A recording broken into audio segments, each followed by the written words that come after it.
Okay, good afternoon, everybody, and welcome to the E911 board meeting.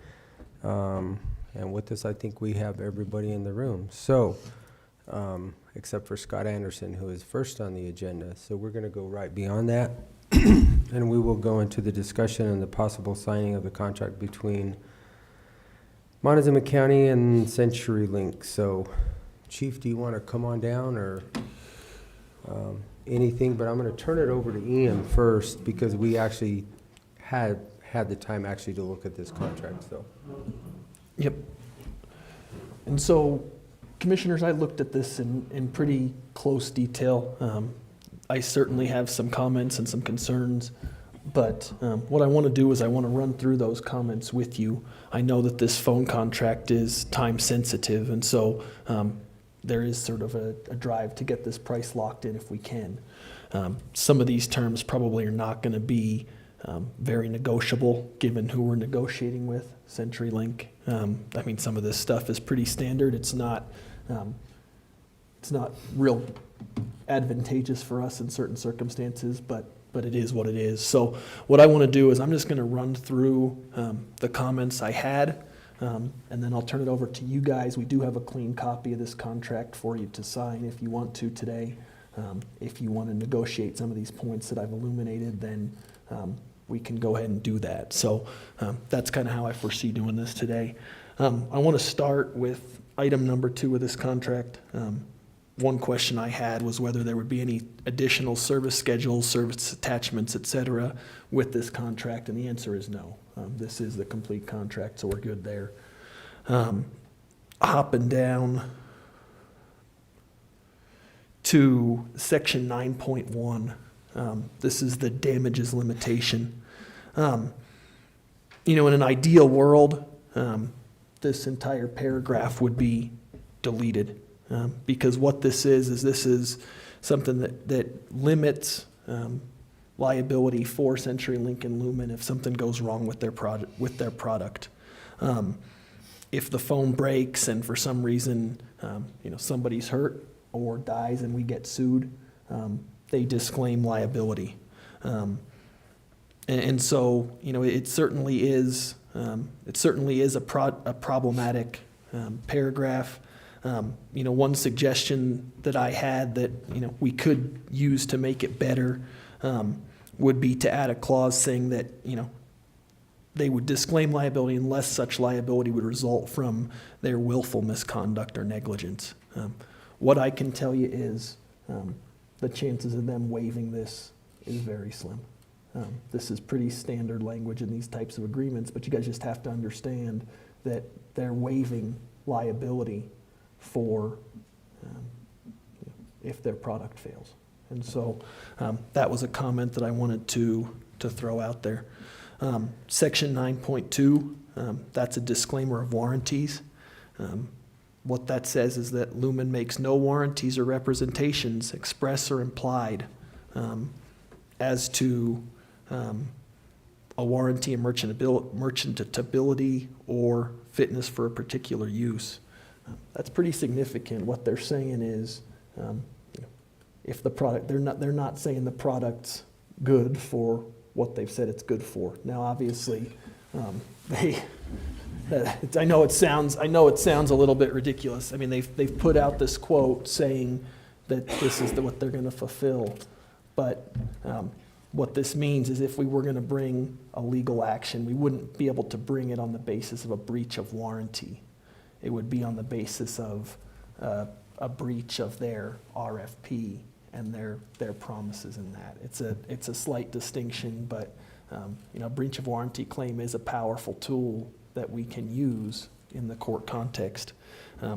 Again, this is pretty common in terms of a disclaimer that companies use. If you ever look at a lawnmower, the warranty for fitness for a particular purpose is waived. They're saying they don't warrant that lawnmower to mow grass. Kind of ridiculous, right? But it is there. And so, again, in an ideal world, it would be nice to get that disclaimer out of there. And so that's a comment that I had. Moving down to Section 10.4, the non-appropriation section. I suggested moving, one suggestion that we could potentially look at would be removing that small paragraphs, or the small letter C. It says customer agrees will not use non-appropriations as a means of terminating this agreement in order to acquire functionally equivalent products or services from a third party. What that means is that if this product fails, we can't say that we're not going to follow through with our agreement and continue to use these services because we don't have money. Now, obviously, there may be circumstances where we don't have money budgeted, and so it's a nuance. But in an ideal world, we would probably try to get rid of that. So we would have the option to simply not appropriate funds moving forward and get out of it that way. Does that make sense? Yeah, Yeah. So. maybe we could send Bitcoin. Yeah. So,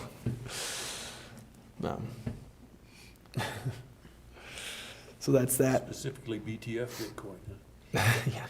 So, Section 15.7, the governing law and the amendment. This agreement is actually somewhat unique in that it says that it will be governed by the laws of Colorado, since that's where we are. What it doesn't say is where litigation arising out of this agreement will be brought. And so what that means, I think it's always advantageous to have a clause that says litigation will be brought in Montezuma County, because that's where we are. We don't want to be having to go here or there. To Delaware. Yep. This contract is actually better than most in that it doesn't really say where the agreement's going to be brought. So we're probably going to be looking at, bringing it either here in Colorado or where Lumen's principal place of business is located. My guess is Delaware. I haven't looked to see exactly where they're incorporated, but most of these are incorporated in Delaware. So, in an ideal world, again, we would have a statement that any litigation arising out of the agreement would be brought exclusively in the state, within the courts of the state of Colorado, but that's not there at this point. Other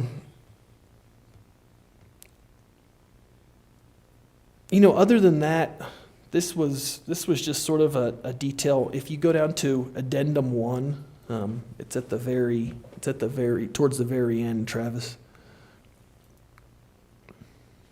Yeah, there it is. Target dates. It does not have a target date in there, installation begin date and installation complete date. I don't know whether that's something that your guys' folks talk to with Lumen. My assumption is that this is probably going to be filled in at the point in time that they send it, but it's not in there right now. And so, my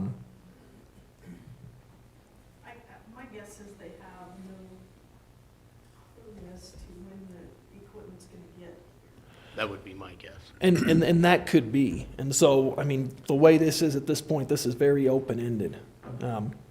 And so I don't like open-ended sitting in an attorney's seat, because you just don't know what you're dealing with. Especially given that we've got this outdated phone system and, So their guesstimate is basically 11 months or a year, right? That's what we were hearing That's- from Shay through them, that the supply chain was backed out at So- least 11 months. So there's a couple different ways we can handle this today. You guys can sign it with the open-ended date, and that's going to leave it very open-ended. Or you could sign it contingent on those dates falling within a certain time frame. And what I would suggest is that at least the begin date fall within 1 year of the signature of this contract, just so we don't get pushed back. You guys are the experts here. You guys have talked to the actual service providers. I don't know how comfortable you are with an open date versus a closed date. I don't like open-ended, because I think the term here, though, is estimated. So if we filled in installation begin date, we could say 10 of 23 estimated, and we could also say 12 of 23 completion. That gives a full year. And again, I these, mean, does that, these dates are estimated. I mean, even the contract, the way it's written, is estimated. So, you know, if we want to fill in a certain date there, I think we can fill it in and obviously send it off to Lumen, and the worst they can say is, no, we're not going to put those dates in. But, I mean, putting this out a year, I mean, that, listen, if they're going to be taking longer than a year to get this system in, maybe we need to be looking elsewhere. I mean, a year's a long time considering we've got a fairly outdated system, as I understand it. But I'm gonna leave that to you but that would guys. still kind of fall into the area of what they kind of gave you for estimation, right? That's, I feel if you put in, you know, October 23 for Start. installation to begin, and then the end of, you know, December, last week of December for completion. We can, yeah, That at December least- 31. That kind of falls within the parameters that, or the timeline that they give us, and it doesn't leave it open-ended. I'm kind of the same way. Because I think the priority is to get it here as quickly as possible, and that gives them 3 months. That's all of October, November, and December. Yep. That's 90 days.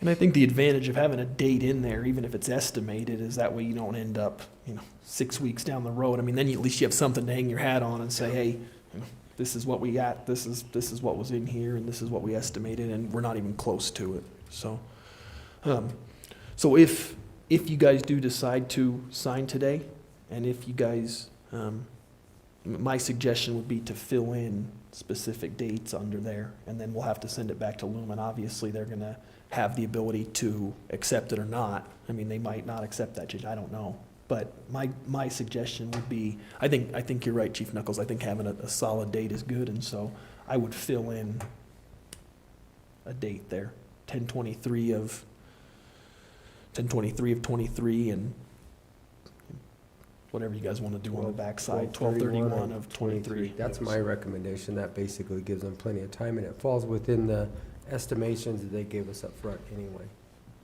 But what do you guys think? It's a good day. I have a question. You know, terminology, we're talking completion, and then in addendum 2, we're talking acceptance.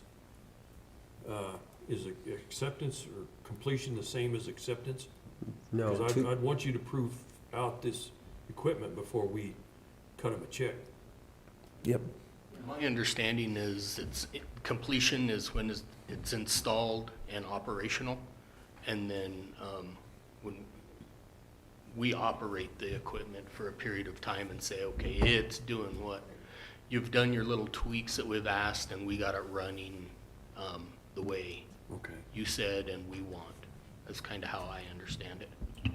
And I think part of that contract included training, so they're gonna have to come and do the training and all of that after they are kind of in that mix to make sure our dispatchers, it's not that different than our current system, but still they need training on it. Commissioner? Any question? I think we should put some dates in there, though. So,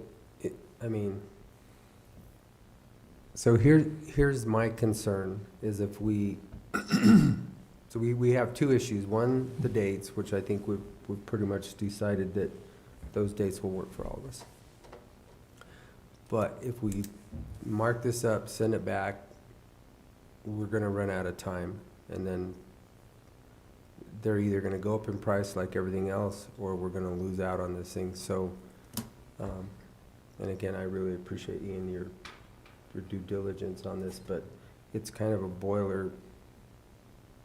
boilerplate contract, and I don't think we're gonna get any movement one way or another. So, I think we should put the dates in there, sign it, and get it on the way. That's just my personal opinion, because we don't have any negotiating power really with There's no this room in company. The reality is, I mean, the reality is, no matter what company you go to, it's gonna have this kind of language in it. This is pretty standard for these kind of deals, and I think it's not, you know, it's my job to sit up here and Sure. let you guys know about the potential pitfalls. You know, I wouldn't be doing my job if I didn't do that, but, you know, Absolutely. the other piece of it is, I mean, there's not gonna be. And the movement. document that I saw returned, Ian had made those requests to Lumen, and they come back with comments from them. That was on the APCO. Oh, was that the APCO? Yeah, I was yep, gonna say, okay, yep. okay.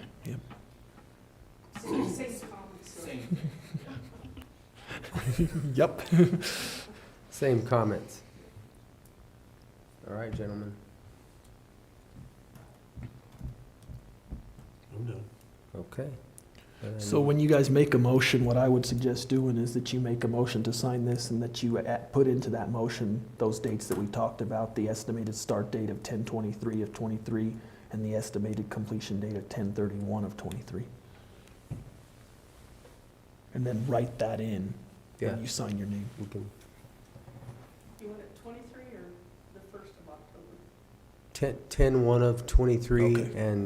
and the completion of Okay. 12/31 of '23. I'm sorry, I misunderstood, yeah. Basically, we're giving them all of October, November, and December. Right. That's what I recommend. That should be, 90 days should be more than adequate.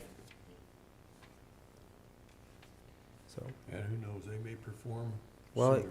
they might get done, yeah, which is great. And Digicom is good. They come in and do pretty good work pretty quick. They're on it. How do we want to proceed, gentlemen?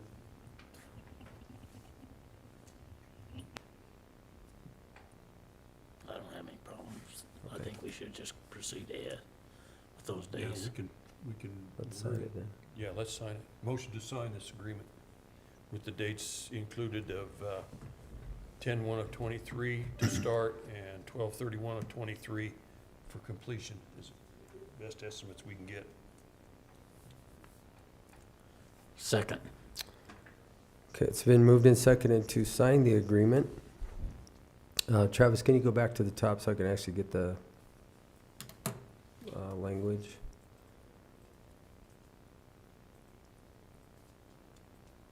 I think it's with Lumen, correct? With Lumen Lumen slash CenturyLink. slash Doing business as- CenturyLink LLC, doing business as Lumen Technologies with Montezuma County, and to insert the dates, the beginning date of 10/1/2023 and substantial completion of 12/31/2023. Any further discussion? All those in favor? Aye. Aye. Aye. Okay. If you have that, we'll pencil those in and we'll get it signed.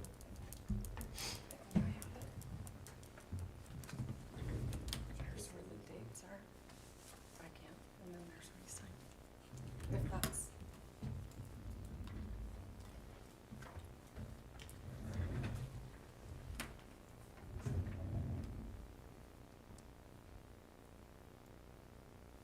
Who do I, Ian, who do I get that back to? I would suggest sending it back to Chief Knuckles, and then he's been the one that got it from the company. Does that work for you, Chief? It does, and I can get it to probably Shay, who has been working the backside of this, and he'll get it where it needs to go.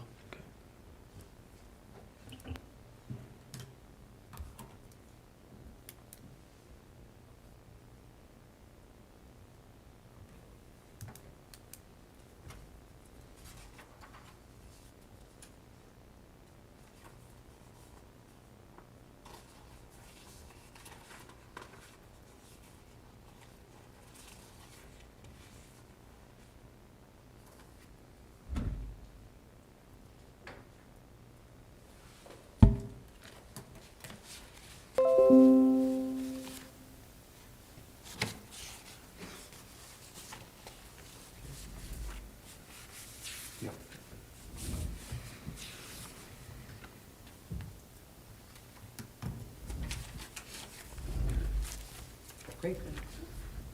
Very good. Next, we have the APCO contract discussion. Okay. And so this is the contract for the guide card system that we approved the other day. I've got a couple comments to run through with you guys. I did actually send this to APCO's attorneys with some comments. Unfortunately, we weren't real successful in getting movement on anything, but I just want to share with you some of the important parts of this contract. The first part is on number 16, service warranty limitations. Can you scroll down to that? It's number 16.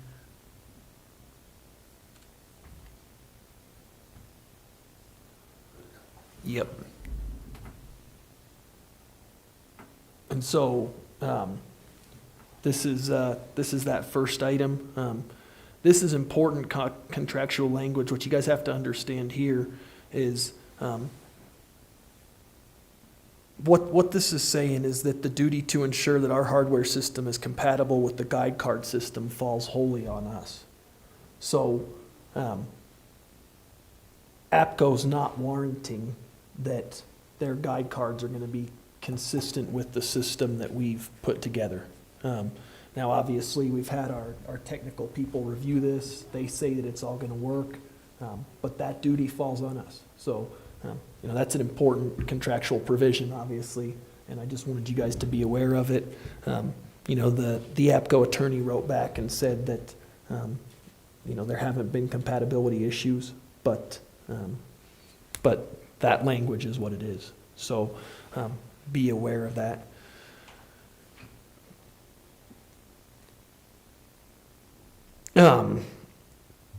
If you go down to section 19 and subparagraph E,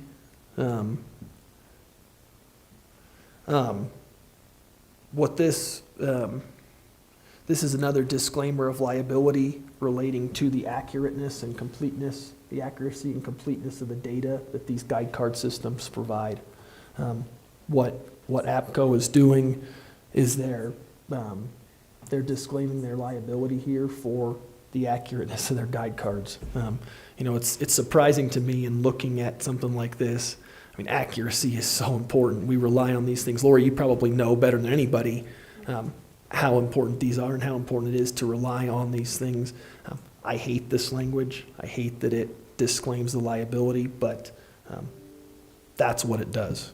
They're saying that they're not going to accept liability if their information's inaccurate, and whatever comes from that is going to ultimately fall on us. So, they did not want to get rid of this paragraph. They did suggest that they might be open to tweaking some of this language, but I didn't get into deep discussions. I mean, this is one of those things when you talk about tweaking a paragraph, it's going to be hard to tweak it in any way. I mean, either they're accepting the accuracy of their data and the liability that comes with it, or they're not. And there's not a lot in between there when you talk about a guide card and what's on it. I mean, it's either right or it's wrong, and if it's wrong, then they're either going to accept liability or not. So this attorney said, oh yeah, we'll potentially tweak the language, but listen, like, there's no tweak here. I mean, it's either there or it's not. So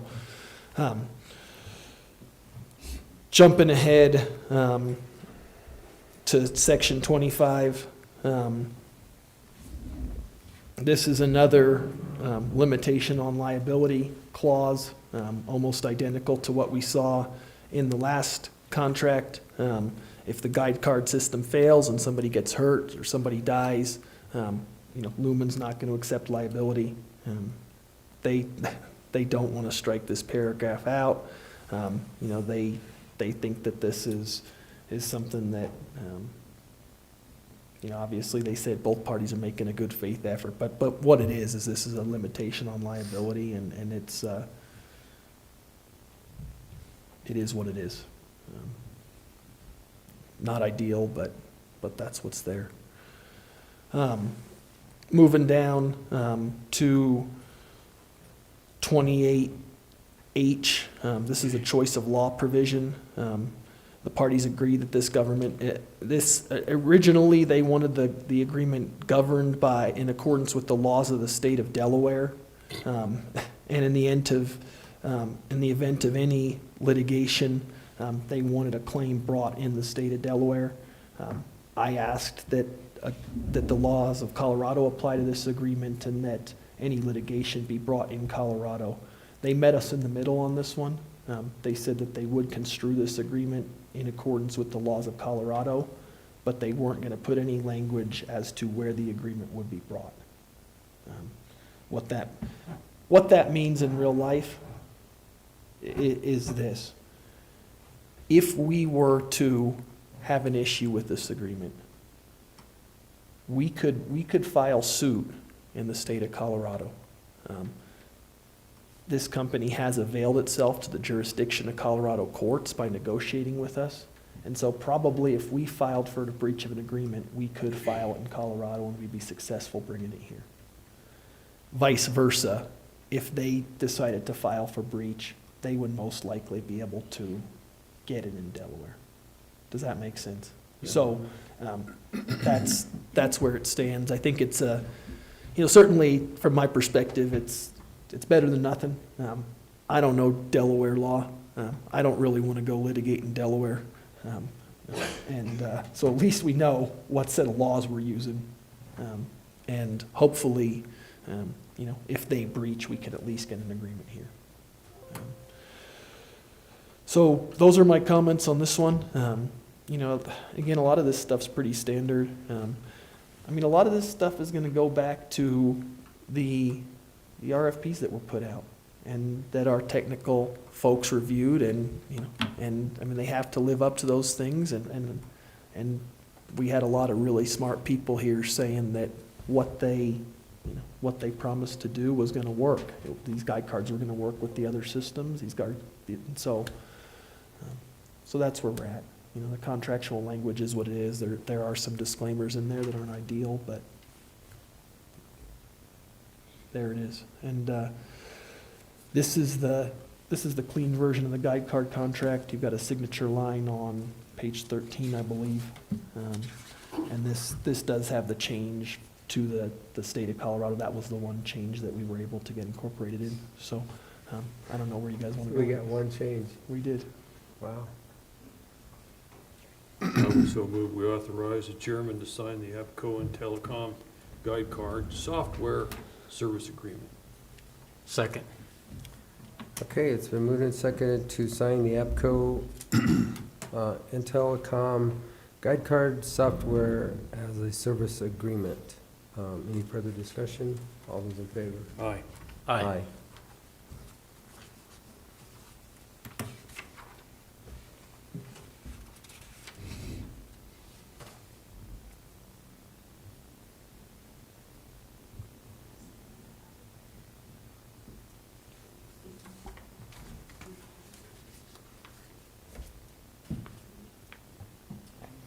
Okay, well, thank you, Ian. Thank you for getting. And gentlemen, I have one more thing. We did sign a resolution last week, 1-2022, raising the fees. There was a typographical error in that resolution, and so this is identical. It just changes one of the numbers. We had 197 in one spot and the wrong 140 something in another spot. So if you guys wouldn't mind just re-signing this, it's identical, other than that one change with the correct number in there. You need a motion to re-sign? I would just do a motion to re-sign just to be safe. Again, it's an identical document though. Motion to re-sign resolution number 1-2022 as corrected. Second.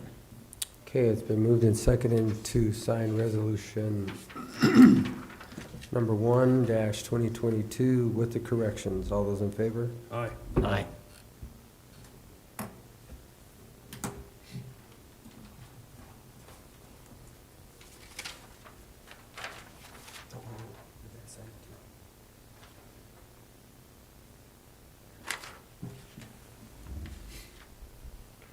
Okay, I still do not see SHS, so do you guys have anything else? Okay, You need to do those minutes Oh, Yeah. go ahead and bring those up. I move to approve the minutes of the E911 Board of Commissioners for Montezuma County for November 7th, 2022 as presented. Second. Okay, it's been moved and seconded to accept the proceedings of the E911 Board of Commissioners, Montezuma County, November 7th, 2022. Is there any further discussion? All those in favor? Aye. Aye.